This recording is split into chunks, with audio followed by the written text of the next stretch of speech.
بسم اللہ الرحمن الرحیم۔ حضرت داؤد علیہ السلام کا قصہ اسلامی تاریخ میں اہم مقام رکھتا ہے، کیونکہ انہوں نے نہ صرف بنی اسرائیل کو نئی زندگی دی بلکہ اپنی حکمت اور عدل کی وجہ سے ایک مضبوط سلطنت قائم کی۔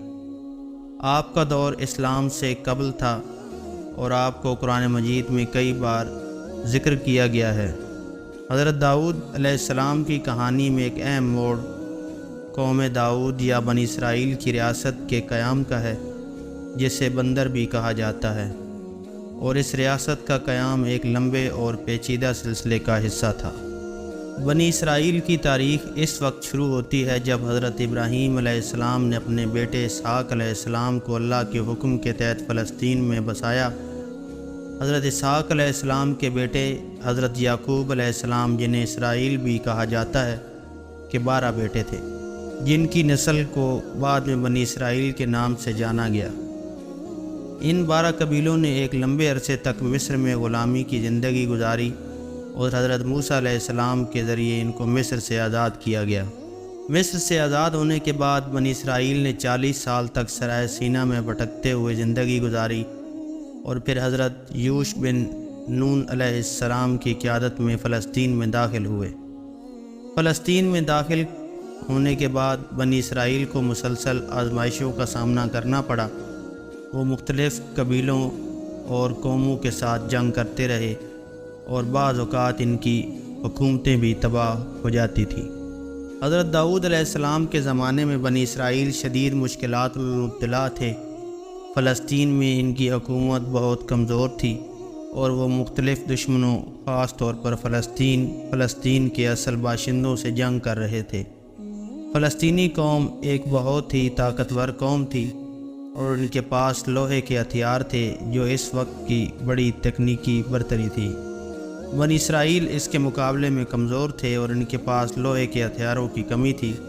ان حالات میں بنی اسرائیل ایک مضبوط قیادت کی تلاش میں تھے اور ان کو اللہ کی طرف سے حضرت داؤد علیہ السلام کی شکل میں ایک نجات دہندہ ملا۔ حضرت داؤد علیہ السلام بنی اسرائیل کے ایک قبیلے یہودا سے تعلق رکھتے تھے۔ آپ ایک عام انسان تھے اور اپنی ابتدائی زندگی ایک چرواہے کی حیثیت سے گزاری۔ چرواہے کی زندگی میں آپ نے قدرت کی تخلیقات کا مطالعہ کیا اور اللہ کے قریب میں وقت گزارا۔ اللہ نے آپ کو بہت سی مخصوص صفات سے نوازا تھا، جن میں ایک خوبصورت آواز، ہنرمند ہاتھ اور طاقتور جسم شامل تھے۔ آپ کی سب سے بڑی خاصیت آپ کا اللہ کی طرف سے منتخب ہونا۔ حضرت داؤد علیہ السلام ایک نبی اور بادشاہ بنائے گئے تھے۔ حضرت سمیعیل علیہ السلام، جو اس وقت بنی اسرائیل کے نبی تھے، نے اللہ کے حکم کے تحت حضرت داؤد علیہ السلام کو بادشاہ نامزد کیا۔ حضرت داؤد علیہ السلام کی فلسطینیوں کے خلاف کامیابی۔ حضرت داؤد علیہ السلام سب سے مشہور جنگ جالوت کے ساتھ ہوئی، جو فلسطینیوں کا ایک طاقتور اور دہشت ناک سردار تھا۔ جالوت ایک دیو قیامت شخص تھا اور اس کی جنگجوئی کا خوف بنی اسرائیل کے دلوں میں بیٹھ چکا تھا۔ بنی اسرائیل کی فوج جالوت اور اس کی فوج کے مقابلے میں لڑنے سے ڈرتی تھی۔ اس دوران حضرت داؤد علیہ السلام نے اپنی شجاعت کا مظاہرہ کیا۔ حضرت داؤد علیہ السلام صرف ایک گوپھا غلیل اور ایک پتھر کے ذریعے جالوت کو قتل کر دیا۔ یہ حضرت داؤد علیہ السلام کی پہلی عظیم کامیابی تھی، جس کے بعد بنی اسرائیل نے فلسطینیوں کو شکست دی اور حضرت داؤد علیہ السلام کی حیثیت ایک عظیم رہنما کے طور پر سامنے آئی۔ حضرت داؤد علیہ السلام کامیابیوں کے بعد بنی اسرائیل نے آپ کو بادشاہ تسلیم کر لیا۔ آپ کی قیادت میں بنی اسرائیل نے ایک مضبوط اور منظم سلطنت قائم کی۔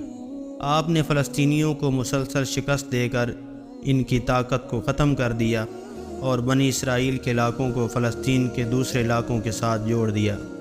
حضرت داؤد علیہ السلام کے دور میں اسرائیل کی ریاست اپنے عروج پر پہنچ گئی۔ آپ نے ایک مضبوط فوج اور ایک منظم حکومت قائم کی۔ آپ نے عدل اور انصاف کے نظام کو فروغ دیا اور بنی اسرائیل کو ایک متحد قوم بنایا۔ حضرت داؤد علیہ السلام کی حکمرانی کے دوران آپ کی حکمت اور عدل کے قصے مشہور ہیں۔ قرآن مجید میں آپ کا ذکر ایک عادل اور نیک بادشاہ کے طور پر کیا گیا ہے۔ آپ نے نہ صرف جنگوں میں کامیابی حاصل کی بلکہ اپنے عدل کے نظام کے ذریعے عوام کا دل بھی جیتا۔ ایک مشہور واقعے میں دو افراد آپ کے پاس ایک مقدمہ لے کر آئے۔ ایک شخص نے کہا کہ دوسرے شخص کی بکریاں اس کے کھیت میں گھس کر اس کی فصل کو تباہ کر چکی ہیں۔ حضرت داؤد علیہ السلام نے غور سے سنا اور حکم دیا کہ بکریوں کا مالک اپنی بکریاں فصل والے کو دے دے تاکہ وہ اپنے نقصان کا ازالہ کر سکے۔ آپ نے ہمیشہ انصاف کیا اور عوام کی فلاح و بہبود کو اہمیت دی۔ حضرت داؤد علیہ السلام کی قیادت میں بنی اسرائیل نے بڑی ترقی کی۔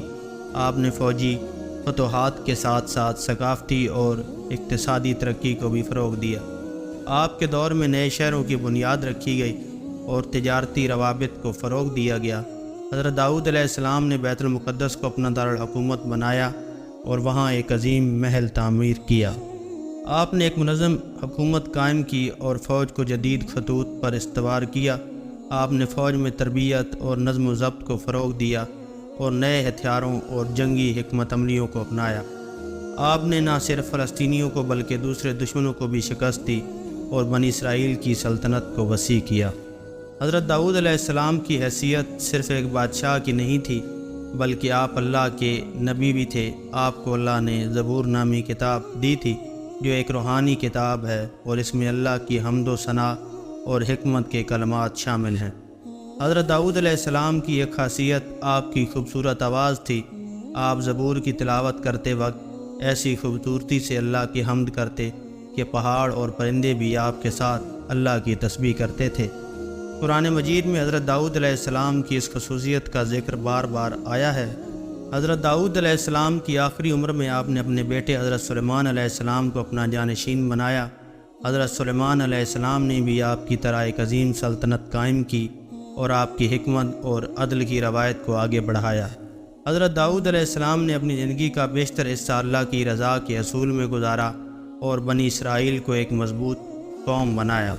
قوم داؤد کا بندر کہلانا ایک واقعے سے جڑا ہے جو قرآن میں مذکور ہے۔ اس واقعے میں اللہ تعالیٰ نے بنی اسرائیل کو کچھ لوگوں کو ان کی نافرمانی کی وجہ سے بندر بنا دیا۔ یہ لوگ ہفتے کے دن مچھلیاں پکڑنے کے خلاف ورزی کر رہے تھے، حالانکہ اللہ نے انہیں ہفتے کے دن آرام اور عبادت کا حکم دیا تھا۔ یہ لوگ ظاہری طور پر تو اللہ کے حکم کی تعمیل کر رہے تھے لیکن درپردہ خلاف ورزی کرتے تھے۔ اللہ تعالیٰ نے ان کے اس فریب کے نتیجے میں ان کو بندر بنا دیا۔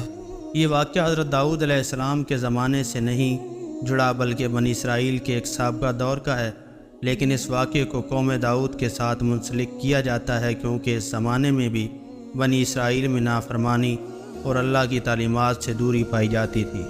حضرت داؤد علیہ السلام کی قیادت میں بنی اسرائیل ایک چھوٹی اور بکھری ہوئی قوم سے ترقی کر کے ایک مضبوط اور منظم ریاست میں تبدیل ہو گئی۔ حضرت داؤد علیہ السلام نے اپنی فوجی فتوحات، حکمت اور عدل کے نظام کے ذریعے نہ صرف بنی اسرائیل کو مضبوط کیا۔